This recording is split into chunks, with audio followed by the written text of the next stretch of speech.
In the meantime, a controversial program that allowed airline passengers to be searched well after they had gone through security has now been suspended. The DOJ pausing the DEA's program over questions about its constitutionality.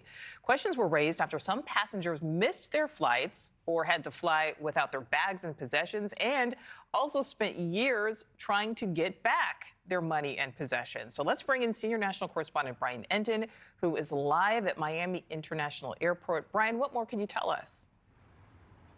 Yeah, this really is crazy, Nichole. My jaw sort of dropped when I found out about this and just how common it is. You know, people go into the airport, they go through security, they do the searches, they think they've made it.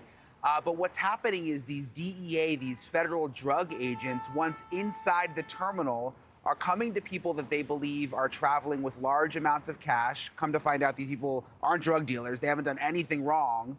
But they take their bags, they search their bags, and they confiscate all of the cash. And they tell them basically, we can ask you more questions, you might miss your flight, or you can just give us the bag. And a lot of these people give up their bags with the cash inside. I want to show you one example of it. This was caught on cell phone video. Take a look. Where's your bag at? I don't consent to search, sir. You don't have to consent. Where's your backpack at? Where is it? Under your seat? It got put away, but I don't consent to being searched. I don't care what your consent stuff. I don't really care about your phone report. Get your backpack. So just for the record, I didn't consent to be searched. They brought, whatever it is, I got dragged off the plane here. Is that accurate? Actually, you walked off the plane. I didn't drag you off. I took your bag off the plane. So you took the bag off my plane. Tell your story straight. Okay. We wouldn't do this and be doing it across the country if it was illegal. So it would be shut down. You are allowed to ask to take my property without my consent. So many times, Nichole, we're told that the TSA will spot the cash in the bag and then tip off the DEA.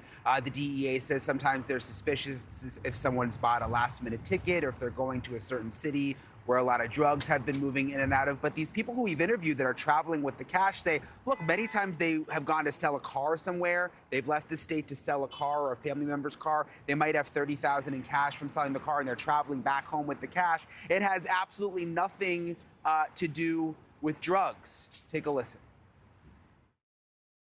There was no indication that I was doing anything nefarious. I didn't have drug paraphernalia. I mean, nothing. There was no reason for them to think that that money was used in connection or, for any type of illegal activity. I was nervous. I was humiliated. I was, just a whole spectrum of emotions, because it was something that, I've never had more than a parking ticket. So for me, this was like, really, really frightening.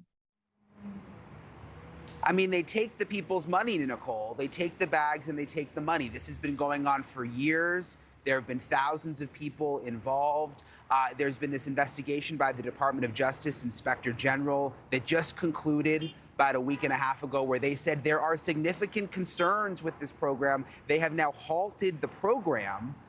So they're not going to be doing this anymore in the airport as of the last week and a half. But the issue is a lot of these people still haven't been able to get their money back, Nichole. Yeah, and Brian, that first video you showed us there, what are these passengers charged with when their property is seized? They're not charged with anything. I think that's one of the mind-blowing things here. There are never any charges brought against them. They haven't done anything wrong, but they take the money, and then it's such a process trying to get it back. You have to hire a lawyer in many cases and fight. Sometimes people just give up, and this money that they were traveling with, the cash, for whatever reason, like I said, some people selling a car or jewelry, they end up losing the money because they don't want to fight the federal government to try and get it back. Wow. All right, Brian Entin live for us there in Miami. Thank you. Thanks for watching. Go to joinnn.com to find NewsNation on your screen. And don't forget to click the red subscribe button below to get more of NewsNation's fact-driven, unbiased coverage.